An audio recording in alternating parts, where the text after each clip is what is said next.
Mr. DJ outsourcing Billboard's Hot 100, February 26, 1972. Now we got the funk going. We got the funk blossoming. Didn't blossom enough, though, into the top 40. Unfortunately, it was a fast record, got a great beat to it. Think of a cross between the Temptations and the Ohio Players. Psychedelic, that funky guitar. We're talking about the production of Norman Whitfield, one of the prime producers of Motown in the late 60s, producing hit records by the Temptations, including their psychedelic hits, Cloud Nine, I think he produced Ain't Too Proud to Beg, but that's not, but he produced Ball of Confusion and produced Just My Imagination. Norman Whitfield produced that, recorded that for the Temptations. The vocals handled the gentle vocals, featuring the gentle vocals of Eddie Kendricks on that record.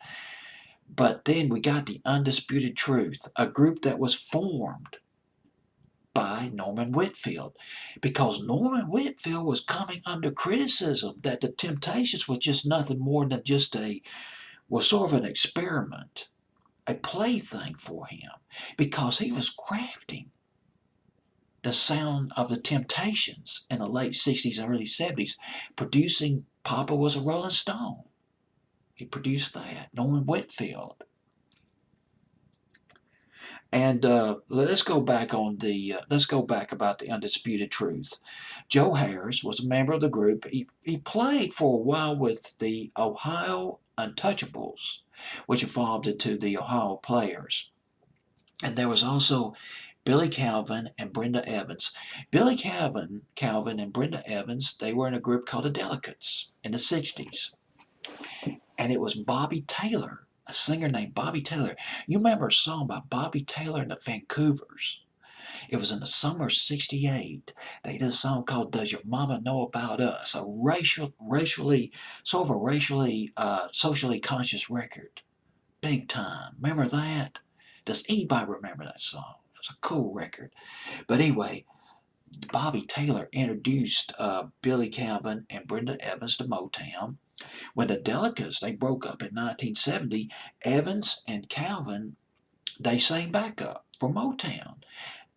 They handled the background vocals. They sang backup on Ain't No Mountain High Enough by Diana Ross, and the absolutely beautifully produced Still Water by the Four Tops, fall of 1970. They sang backup on that record.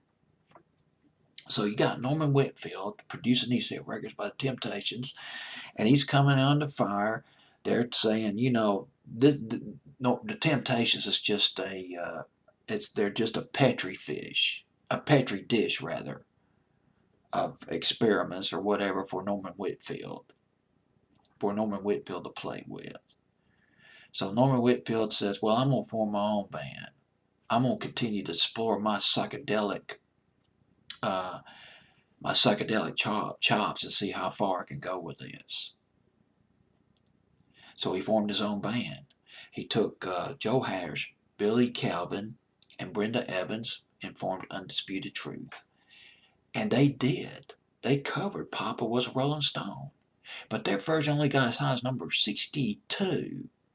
Somewhere around 62 on Billboard's Hot 100. Then came Smiling Faces, the moral lessons, spooky sounding Smiling Faces in the summer of 1971. And it was a massive hit. Well, this record, What It Is, also produced by Norman Whitfield, was a runner-up, but did not do as well for them. Did not make top 40. They came out with another song called Law of the Land, which is sort of a pre-disco record that came out in 1973, also produced by Norman Whitfield. But now we got Undisputed Truth with What It Is, making its debut at number 84 on Billboard's Hot 100, February 26, 1972.